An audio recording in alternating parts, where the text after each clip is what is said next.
For decades, a strong jobs report was a simple green light for the economy. More jobs meant more growth, more spending, and, usually, a rising stock market. But in February 2026, that signal turned yellow. Hiring went up, and markets hesitated. We're entering a new era where human labor and market value are no longer moving in lockstep. On paper, the latest report looked solid. More than 100,000 new jobs added, unemployment still low. In the old playbook, that was bullish. Yet major indices like the S&P 500 and the Dow didn't surge, they wobbled. That's the good news is bad news paradox.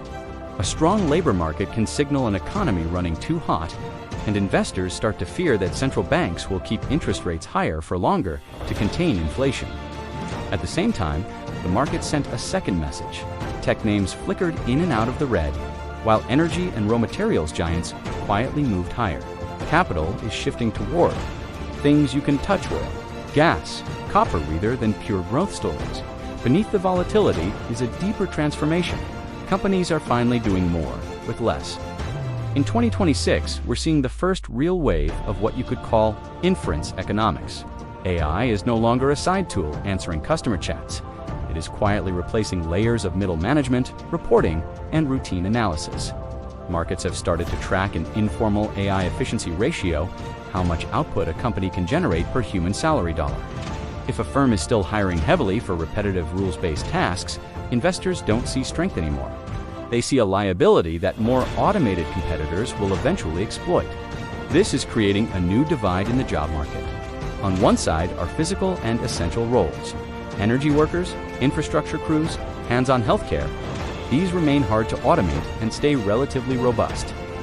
On the other side are digital and cognitive jobs doing your coding, basic legal research, entry-level finance. Here, AI agents can already handle most of the routine workload. That doesn't erase these careers, but it puts their salaries through a kind of price correction. And it's not just a Western story. From Casablanca to Singapore, the digital floor is rising.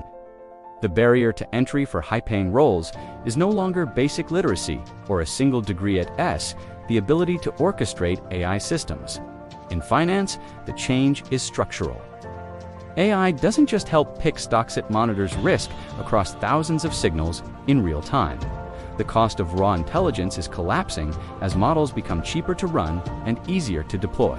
But the cost of energy is rising. Every extra model, every new data center and inference request consumes power. That is one reason capital is rotating into energy and raw materials. In a compute-intensive world, electrons, fuel, and the infrastructure that delivers them become the new strategic assets. The volatility we're seeing in 2026 isn't just a glitch in the chart. It's the sound of the global economy recalibrating from labor-intensive to compute-intensive. The key question is changing to it's no longer simply how many jobs were created this month. It's how much value is created per human hour. Is the market right to be nervous, or are we just living through the early growing pains of a more efficient world? Check the numbers and tell me what you see in the comments.